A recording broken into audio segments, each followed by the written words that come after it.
ముందుగా అయితే బీఆర్ఎస్ పార్టీకి క్షమాపణలు చెప్పాలి. కేసీఆర్ గారికి, కేటీఆర్ గారికి, హరీష్ రావు గారికి ముఖ్యంగా క్షమాపణలు నేను ద మీడియా రిపోర్ట్ తరఫు నుంచి ఈరోజు చెప్తున్నా. ఎందుకంటే మనసు విరిగిపోయింది. రోజు జరుగుతున్న దారుణాలు చూసి కాంగ్రెస్ ప్రభుత్వం వస్తే ఈ అహంకారం అనేది ఉండదు అని చెప్పేసి మేము ఆలోచించినాం. కానీ తెలంగాణనే లేకుండా పోద్ది అని చెప్పేసి ఎప్పుడు ఆలోచించలేదు. ఇంతమందిని పొట్టన పెట్టుకున్న కాంగ్రెస్ పార్టీ గురించి నేను ఆలోచించలేకపోయాను. ఆ రోజు నాకు ఒకటే కనిపించింది, కేసీఆర్ అహంకారి, కేసీఆర్ అహంకారి, కేసీఆర్ ఫామ్ హౌస్లో కూర్చుంటున్నాడు. అదే నేను ఆలోచించిన. కానీ లేదు, సమర్థవంతంగా పాలిస్తున్నాడు, ప్రజలకి మంచి చేస్తున్నాడు అని చెప్పేసి నేను ఆలోచించలేకపోయినా. నేను ఆ విషయంలో ఫెయిల్యూర్ అయిపోయినా. అందుకే నేను క్షమాపణ కోరుతున్నా కేసీఆర్ గారిని. రాజముద్రలో చార్మినార్ ఉండే. చార్మినార్ అంటే ఓల్డ్ సిటీ అంటే మాది, మేము తోపులము, తురుంఖాన్లము అని చెప్పేసి ఈ ఎంఐఎం పార్టీ అసదుద్దీన్ ఓవైసీ, అక్బరుద్దీన్ ఓవైసీ ఇద్దరు తిరుగుతుంటారు.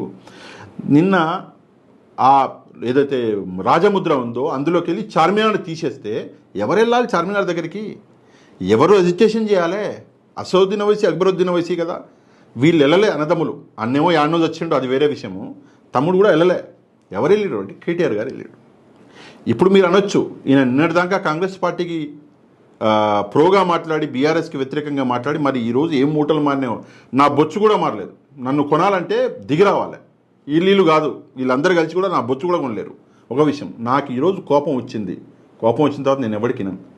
ఇది నా నైజం. ఇది సింపుల్గా ఒకటే విషయం ఏంటి అంటే, రాజముద్రలో చార్మినార్ తీసేస్తే రావాల్సింది ఎవడు? అక్బరుద్దీన్ ఓవైసీ, అసదుద్దీన్ ఓవైసీ. కానీ వెళ్ళింది ఎవరు? కేటీఆర్.